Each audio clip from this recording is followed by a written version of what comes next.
Alright, so if you just watched our video on using QR codes in the field with rows, we talked about getting data. Getting data from the schools you're going to find is a lot easier than, let's say, if you're a sports photographer for team and individual, youth, team, and individual sports. But it can be a huge time saver. Huge time saver. So you definitely want to, if you have a league that you're photographing, you absolutely want to try to get that data. When I say the data, we're talking the athlete's name, the athlete's number, maybe their position, number, team name, coach name. You want all that in some sort of CSV file, Excel file, some sort of data file. Right. If you're familiar with photographing schools, you'll know the data that the data that you'll need. But the trick is, what I hear from a lot of photographers, and I hear from Matt, is it's not as easy as I think it is. Yep. So let's hear about. They're not as organized in general. Okay. Anecdotally, because they're only a school pretty much operates year round. They're an institution. They have administrators. Right. When you go to a league,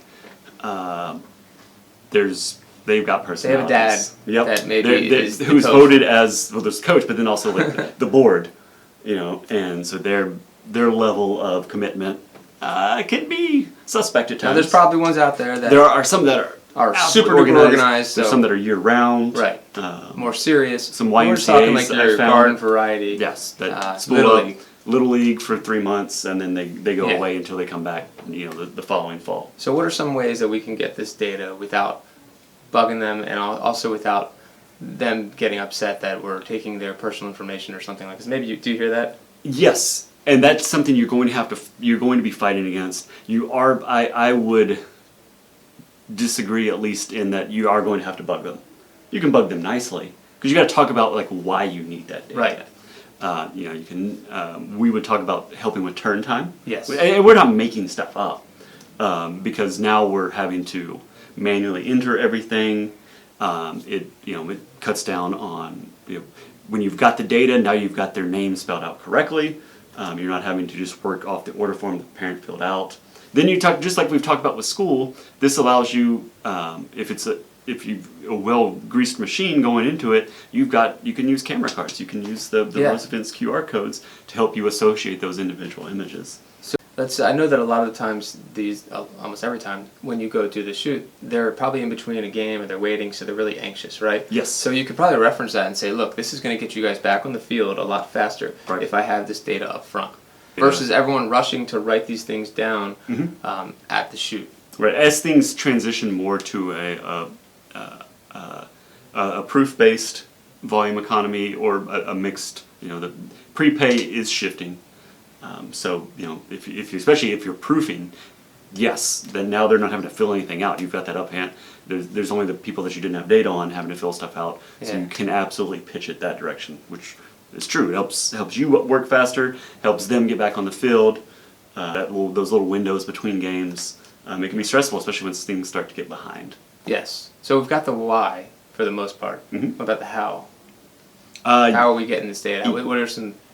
I think you were saying there's techniques you recommend. Where we struggled was when you couldn't get much traction with the commissioners and like the league board, and you sort of got pushed out to the teams. That's where it gets like now you're trying to wrangle everyone together. Like a dozen different coaches or whatever. It was always unfortunate when they wouldn't share the master list, and we would go as far as the master list usually had email addresses and phone numbers, which, don't get me wrong, that would be great to have. That helps you promote.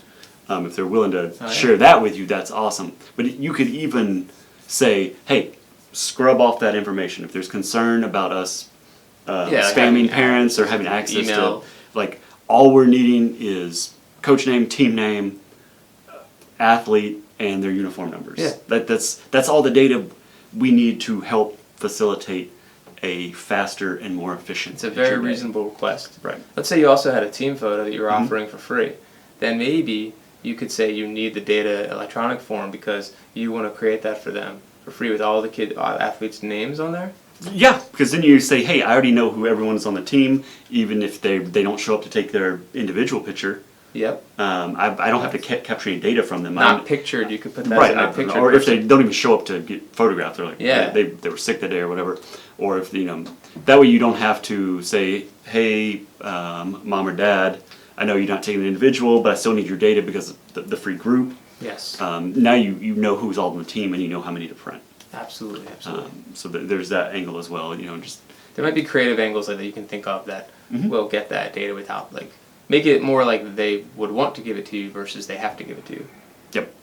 Definitely go after the data. I feel like don't just assume you can't get especially it. with leagues. Yeah. Always ask. Always ask. I feel like these days also there's a lot of websites where they're actually loading the kids' data into these to keep track of their stats and things like that. Mm-hmm. So it's gotta there's got to be leagues out there that it's a lot easier than we think. Yeah, these days. there's all those. There's third-party platforms, Mm-hmm. and I can't think of any names offhand that they use to They keep track of the stats. coordinate and the leagues and Oh, right. And sign up for organize the draft and everything. Yeah, absolutely. Okay. Well, there we go. So hopefully The data exists. data If they tell you the data doesn't exist, they are lying to you.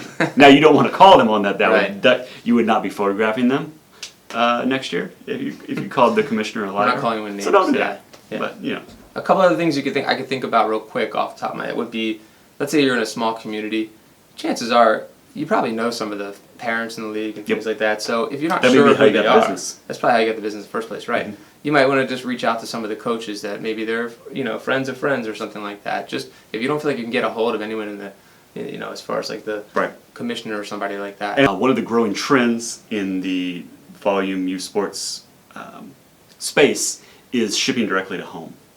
Yes. And that's another hook.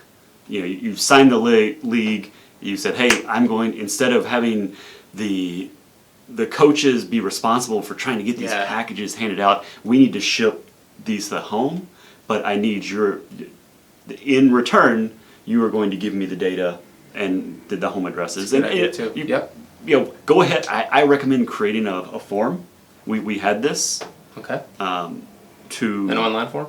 No. A form a form? to say, hey, we're not, just a way to kind of indemnify yourself to say, hey, I we're not going to use this data for anything else than Yeah. supporting your league. Make it part of the process. Like, here's Yeah. step one. We need to do this. Step We need two. this We data. schedule it. Yeah. The league is handing over home addresses to us. We're not going to. No one is going to use this except my photography business. Right. That's starting to be a big seller. Say, hey, we'll go ahead. And you work that into your package price. Obviously, you don't just eat shipping, Right. ship to home costs. But it's a way to make it so much easier for the league as a whole, the coaches, the team moms and dads, the board, to say, hey, we show up for picture day, we take pictures. If it's prepaid, we return our forms. If it's proof, we go online. Everything goes directly to the home. There's no more struggle for the league. Because I think I've mentioned this in a previous video. We found our pictures in the janitor closet at a league. Like 3 weeks later, we thought it was we delivered it, and something happened. It got just shoved in this closet. We start getting coaches calling and parents calling, like, where are our pictures? And so we're calling up the league saying, hey, here's this form. Here's sign off. And like they call the person who signed it, and sure enough, it's in the closet. Yeah. So if you're shipping to home, you again, baked into your package price, but you take that responsibility out, that touch point that can cause you a headache. It happens. Absolutely. That's one of the, we could do a whole video on this, the struggles and challenges in the volume space, because it's still sort of a legacy business. Okay. There are a lot of touch points still. And you see that when we're talking about ship to home, the trends, how do we eliminate touch points? Okay. In conclusion, data is important. Try to get it. Be nice when you try to get it. Absolutely. Like don't think that you can't get data for sports. It's just as important as getting the data for schools. Yes. Remember, get the data. That's the takeaway from this video. Fight for the data. I'll say it that way. Okay. In video. Thanks, guys. We'll talk to you soon. Get the data.